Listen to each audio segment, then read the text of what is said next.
बिथाङा बुंलांबाय बेखौनो गोसोआव लाखा आरो आं जेखौ खावलायदों नोंथांमोनहाबो बेखौबो गोसोआव लायोब्ला जिउआव जाफुंसार जागोन होननानै आं सानो। मोजां हाबाफारिनि सोमोन्दै जिनाखि बड'फा इउ.एन. ब्रह्म कलेज दतमायाव थानाय बिथांमोनहा बड'फा मेम'रियेल डे खुंदों। बड'लेण्डआव थानाय दाब दाब जायगायाव थानाय कलेजफोरनि फरायसा फरायसुलिफोरखौ लेंहरनानै बियो जोबोद बाख्नायथाव हाबाफारि आरो बड'फानि जिनाखि मोन्थोर थां आरो थांनानै था आरो बेजों लोगोसे बर' हारिखौ गेरेमसा हारि दानाय बे मोन्थोरा बे जिनाखि थांखि बड'फानि थांखि बेखौ फुवारसिननायाव गोजौसिनाव लांनायाव जोबोद हेफाजाब होगोन होननानै जोङो बुंनो हायो। जे बान्था राननाय हाबाफारि नोंथाङा बे समाव बाहागो लाफैदों मा मेसेज होगोन फरायसाफोरनो? गुबुन गुबुन आयदायाव बे सानजों लोब्बा लाखिनानै बादायलायनाय हाबाफारि लानाय जादों। बेवहायनो सोरबाया प्राइज मोनदों बा सोरबाया प्राइज मोनाखै, दा बियो गिदिर खोथा नङा।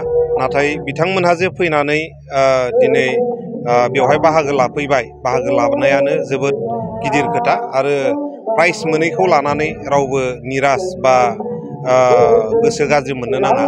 बेवहाय पार्टिसिपेट खालामनो हानायासो गिदिर खोथा। बिनि थाखायनो जोङो बेफोरबायदि इभेन्टआव बेफोरबायदि प्रग्रामाव बयबो लोब लोब पार्टिसिपेट खालामनांगौ आरो बेफोरबायदियाव बाहागो लानाया फैबाय थानाय समाव सासे फरायसाखौ बोरैहाय साक्सेसफुल खालामनांगौ, बोरैहाय जाफुंसार जानांगौ, बिनि जोबोद फाउन्डेसन गिदिरथार जाहोन जानानै थायो।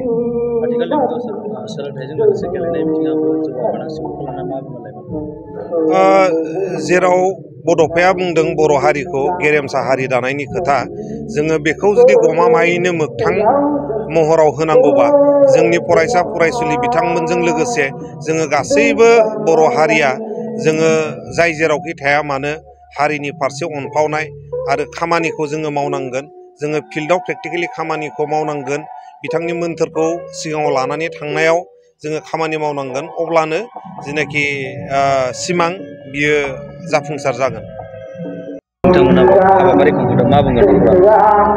जोबोद गोजोननाय मोनदों जे गामाखालि बोसोरफोरनि बायदि देग्लाय जोङो 9थि बड'फा उपेन्द्रनाथ ब्रह्म गोसोखां सान जोंनि कलेजाव फालिदों। जोंनि कलेजा जिहेतु बड'फा उपेन्द्रनाथ ब्रह्मनि मुङावनो लाखिजानाय, दा बेनिखायनो जोंनि कलेजाबो बिबान दं जे जोङो बड'फानि सानस्रि सान्थौ आरो बिथांनि नोजोरखौ जोङो इयुन जोलैनि फरायसाफोरनो जाहाथे जोङो गेबें आरो गुवारै जोङो फोरमायलांनो हायो आरो बेनि गेजेरजों फैबाय थानाय जोंनि गथ'फोरा फरायसाफोरा जाहाथे गाव गावनि जिउआव बड'फानि जोंनि जिथुनाखि हारिनि फारसे मावलांनाय हाबाफोर आरो सासे फरायसा हिसाबै जोङो गावखौ जिउआव माबोरै दाफुंनानै लानो हानांगौ बेनि सायाव जोङो गुवारै सोलोंनायनि गेजेरजों जाहाथे फरायसाफोरा आवगायलांनो हायो, बे थांखि आरो नोजोरजोंनो जोङो बे हाबाफारिखौ जों खुंबोबाय थानाय जादों। देग्लाय जोंहा 9थि जों बेवहाय गोसोखां सान फालिदों। दा बे हाबाफारियाव जोङो गुबुन गुबुन फरायसालि बा फरायसालिमाफोरनिफ्राय जोङो फरायसाफोरखौ हांख्रायनाय जायो।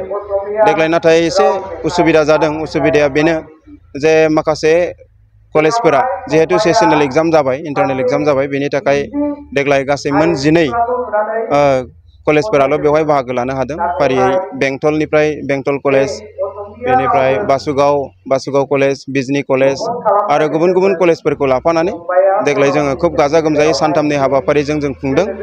बे सानथामनि हाबाफारियाव जोङो थुनलाइयारि आयदानि गुबुन गुबुन बादायलायनाय बेवहाय जोङो सरजाबदों। खन्थाइ आवरायनाय, डिबेट कम्पिटिसन, कुइज कम्पिटिसन जोंहा दङमोन आरो बेजों लोगोसे कालसारेल आयदायाव हारिमुवारि आयदायावबो जोङो मोसानाय, मेथाइ खननाय, फक सं आरो मडार्न सं जोङो गोबांथार आयदा बेवहाय लादों। लोगोसे जोङो मोनसे गोनांथार हाबाफारियानो जाहैबाय बड'फानि सानस्रि आरो सान्थौखौ लानानै आरो बिथाङा होलांनाय बिहोमानि सायाव जोङो गुवारै सावरायलायनायनि जोङो मोनसे सेमिनार बेंखन सावरायमेल जोङो मैयानि दिनाव जानानै थांबाय आरो बेजों लोगोसेनो जोङो फरायसाफोरखौ माब्रैहाय जोङो फेग्रा मुवा बाहायनायनिफ्राय जों जानगाराव थानो हायो, जोङो बेनि सायावबो जोङो मोजां स्पिकार लाबोनानै जोङो फरायसाफोरखौ बेनि सायाव सांग्रांथि होदों। आरो बेल' नङा, जोङो फरायसाफोरनो जोङो रड सेफ्टिनि सायावबो जोङो बेवहाय सांग्रांथि होदों। फारियै जोंनि जइन्ट कमिसनार क'क्राझारनिफ्राय बिथाङा बाहागो लाफैदों, DTO सारा बाहागो लाफैदों आरो बे बाहागो लाफैनायनि गेजेरजों फरायसाफोरखौ माने रड सेफ्टिनि सायाव एवारनेस होनाय, लोगोसे जोङो फेग्रा मुवा बाहायनायनिफ्राय जों माबोरै जानगाराव थानांगौ बेनि सायाव जों सांग्रांथि होदों आरो लोगोसे गुबुन गुबुन आयदानि सायाव बेवहाय बादायलायनाय खुंफुंनायनि जों खोब गाजा गोमजायै हाबाफारिया जानानै थांबाय।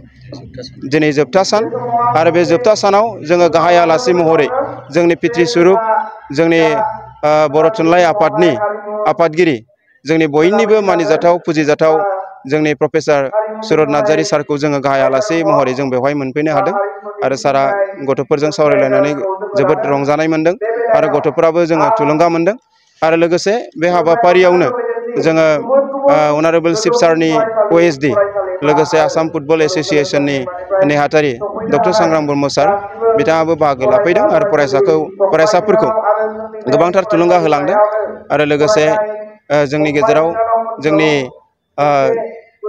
क'क्राझार SSAनि डिस्ट्रिक्ट प्रग्राम अफिसार जोङो मानिजाथाव जसमानिक ब्रह्म सार बिथाङाबो बाहागो लाफैदों आरो बिथांमोननि बाहागो लानायनि गेजेरजों आरो ओनसोलनि जोंनि सानसुमैफोरनि बाहागो लानायनि गेजेरजों आरो फरायसाफोरनि गोसो गुदुङै बाहागो लानायनि गेजेरजों जोङो प्रग्रामखौ खोब गाहामै खुंफुंनो हादों होननानै जों आसा खालामो।